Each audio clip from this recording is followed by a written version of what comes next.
While the world's eyes were fixed on the aggressive trade wars between Washington and Beijing, a much more subtle and perhaps more significant move was happening in the shadows of New Delhi.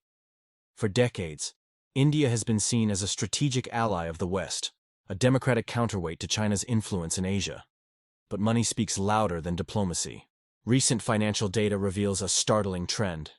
The Reserve Bank of India, or the RBI, has been quietly reducing its exposure to U.S. government debt. This isn't a loud public divorce like Russia's, or a tactical retreat like China's.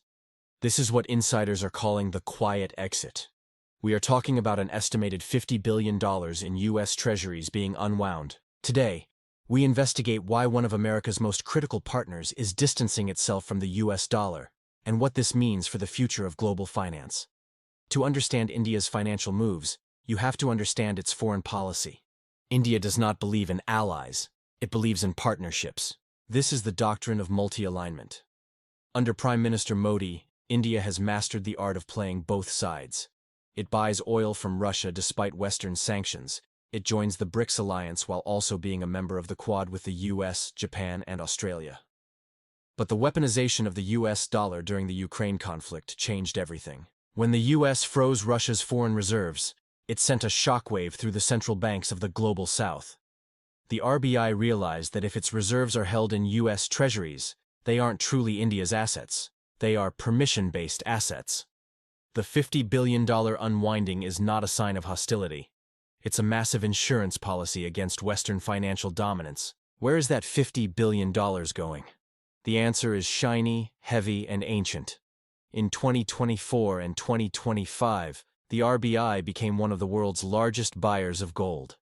In a historic move, India even repatriated over 100 metric tons of gold from the UK, bringing its physical wealth back to its own soil for the first time in decades. By selling US Treasuries and buying gold, India is shifting from IOUs issued by a foreign government to hard assets that cannot be frozen or cancelled by a switch in Washington. This is a fundamental pivot from the post-1945 financial order. India is preparing for a multipolar world where the dollar is still used for trade, but no longer trusted as the only safe haven. There is also a much more immediate technical reason for this exit: the defense of the rupee. The U.S. Federal Reserve's high-for-longer interest rate policy has put immense pressure on emerging market currencies. When the dollar gets too strong, the rupee begins to slide, making India's massive oil imports more expensive and fueling domestic inflation. To stop this slide, the RBI needs dry powder. By selling off its U.S. Treasuries, India generates the liquid dollars it needs to intervene in the currency markets, buying back its own rupee to keep it stable. It's a tactical maneuver, selling America's debt to protect India's own currency value. But as they sell, the question arises: who will buy the debt that India no longer wants? We cannot ignore the elephant in the room: the BRICS expansion. With new members like Saudi Arabia, the UAE, and Egypt joining the bloc, there is a massive push for local currency settlement. India has already begun trading oil with the UAE using rupees and dirhams, bypassing the dollar entirely. This quiet exit from U.S. debt is the financial foundation for this new trade architecture. If India is going to trade in its own currency, it doesn't need to hold hundreds of billions in U.S. debt as a buffer.